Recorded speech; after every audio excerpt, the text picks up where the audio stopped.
PDP के लीडरान की जानिब से मीटिंग हुई है। उसके बाद नेशनल कॉन्फ्रेंस के सदर डॉक्टर फारूक अब्दुल्ला उमर अब्दुल्ला भी उनकी रिहाइशगाह पर चले गए और उनके साथ मुलाकात की और साथ ही साथ वहां पर फैसला किया कि आज जो मीटिंग होगी उस पर आगे की रणनीति, आगे की हिकमत अमली क्या कुछ होगी, उस पर बात हुई है। और आज जो है, आज दिन सियासत जम्मू कश्मीर के, खासकर वादी कश्मीर के अंदर जो सियासत है वो उस पर कहीं ना कहीं आज के दिन के हवाले से अगर हम बात करेंगे तो सबकी नज़रें आज के दिन पर मरकूज़ होगी। आज की मीटिंग जो होने वाली है उस पर सबकी नज़रें मरकूज़ होगी कि आया इस मीटिंग में कौन कौन पहले शामिल होंगे और साथ ही साथ दूसरी तरफ से इस मीटिंग के बाद सामने क्या कुछ आएगा वो भी, उस पर भी सबकी नज़रें मरकूज़ होंगी।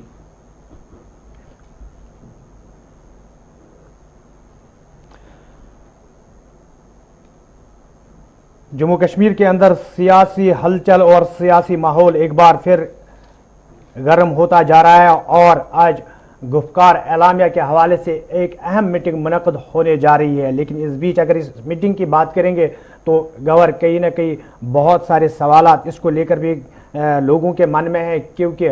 जब गुफ्कार एलामिया हुआ था तो उसके बाद कई बहुत सारे ऐसे लीडरान हैं जिन्होंने दल बदली की, एक जमात से निकलकर दूसरी जमात में शामिल हो गए। उसके बाद आज की मीटिंग पर इसलिए सबकी नज़रें हैं क्योंकि आज देखना होगा जो लोग उस वक्त, जो लीडरान उस वक्त इस मीटिंग में शामिल हुए तो क्या आज वो सभी लोग इसमें शिरकत करेंगे। दूसरा सवाल, क्या इंतज़ामिया की जानिब से इस मीटिंग को मुनक़द कराने के लिए इजाज़त दी जाएगी, इस पर भी नज़र रहेगी। लेकिन इसी बीच जो हमने पहले पैकेज चलाया, जो डेसिक की रिपोर्ट थी, उसमें जो बात कही गई और वज़ीर आज़म नरेंद्र मोदी पर जो बार बार जम्मू कश्मीर के लोगों को 2014 से लेकर 2019 तक भरोसा दिलाने की कोशिश की गई कि अगर जम्मू कश्मीर के मसले का हल किसी के पास है तो वज़ीर आज़म नरेंद्र मोदी के पास है। लेकिन उसके बाद जिस तरीके से मरकज़ी सरकार ने जम्मू कश्मीर के खुसूसी दर्जे को ख़त्म किया है, उसके बाद ये भरोसा एक तरफ हो गया और अब जम्मू कश्मीर के लोगों को बात वो कही जा रही है कि जिससे मिलकर हमें दोबारा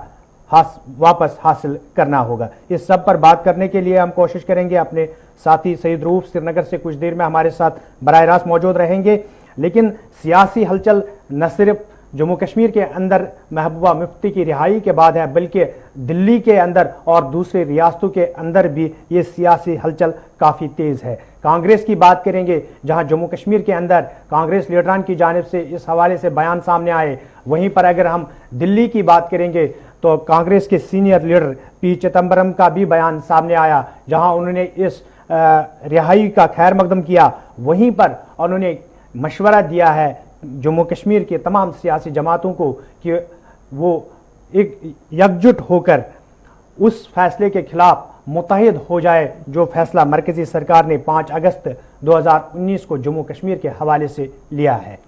जी हाँ, अगर हम बात करेंगे चिदम्बरम की जानिब से जो उन्होंने समाजी राब्ता साइट ट्विटर पर ट्वीट करते हुए जो उनकी रिहाई का उनका खैर मकदम किया और साथ ही साथ उन्होंने इस बात का भी इशारा किया है कि जो जम्मू कश्मीर या वादी कश्मीर के अंदर जो भी सियासी जमातें, उनके लीडरान को मुत्तहिद होने की ज़रूरत है और जो मरकज़ी सरकार का फैसला उसके खिलाफ आवाज़ उठाने की ज़रूरत है। साथ ही साथ अगर हम बात करेंगे, कल भी पीडीएफ के जो सरबरा जो चेयरमैन हैं हकीम मोहम्मद यासीन, उनकी जानिब से भी जब गुलिस्तान न्यूज़ के साथ उन्होंने बात की है तो उन्होंने महबूबा मुफ्ती की रिहाई का खैर मकदम करते हुए कहा कि सभी लीडरान को मुत्तहिद होने की ज़रूरत है और जम्मू कश्मीर की आवाम की हम बात करने की ज़रूरत है। उन्होंने भी इस बात पर भी जोर दिया है। कई ऐसे लीडरान हैं जिन्होंने इस बात पर जोर दिया है कि सभी जो जम्मू कश्मीर या खासकर वादी कश्मीर के लीडरान हैं, जमातें हैं, उनकी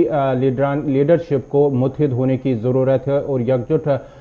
होकर एक जो जम्मू कश्मीर की आवाम है उनके बात करने की ज़रूरत है और साथ ही साथ जो भी फैसले हैं उन पर जो है आवाज़ उठाने की ज़रूरत है। चाहे चिदम्बरम की बात करेंगे या दीगर जो लीडरान हैं उनकी बात करेंगे। साथ ही साथ अगर हम भारतीय जनता पार्टी की बात करेंगे तो भारतीय जनता पार्टी ने कहीं ना कहीं इस फैसले की, जम्मू कश्मीर इंतज़ामी के फैसले की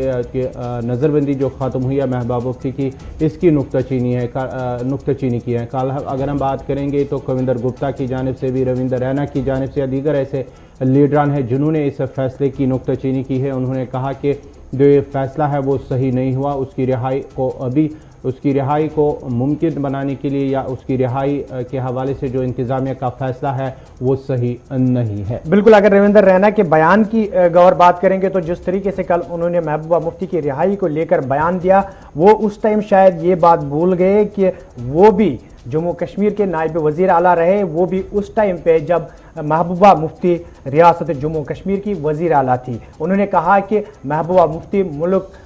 मुखालिफ बयानबाजी कर रही है, यानी मुल्क के खिलाफ बोल रही है, लेकिन उस वक्त भी महबूबा मुफ्ती ही जम्मू कश्मीर की वज़ीर आला थी जब कविंदर गुप्ता साहब वहाँ के नायब वज़ीर आला हुआ करते थे। शायद ये सियासी खेल है और सियासी बयानबाजी से लोगों के जज्बात को या तो मजरू करने की कोशिश की जा रही है या फिर उनको भड़काने की कोशिश की जा रही है। सभी सियासी जमातें मैदान में आने की कोशिश कर रहे हैं 370 को लेकर, 35A को लेकर और जम्मू कश्मीर के दूसरे मामलात को लेकर। अब सियासी हलचल तेज होने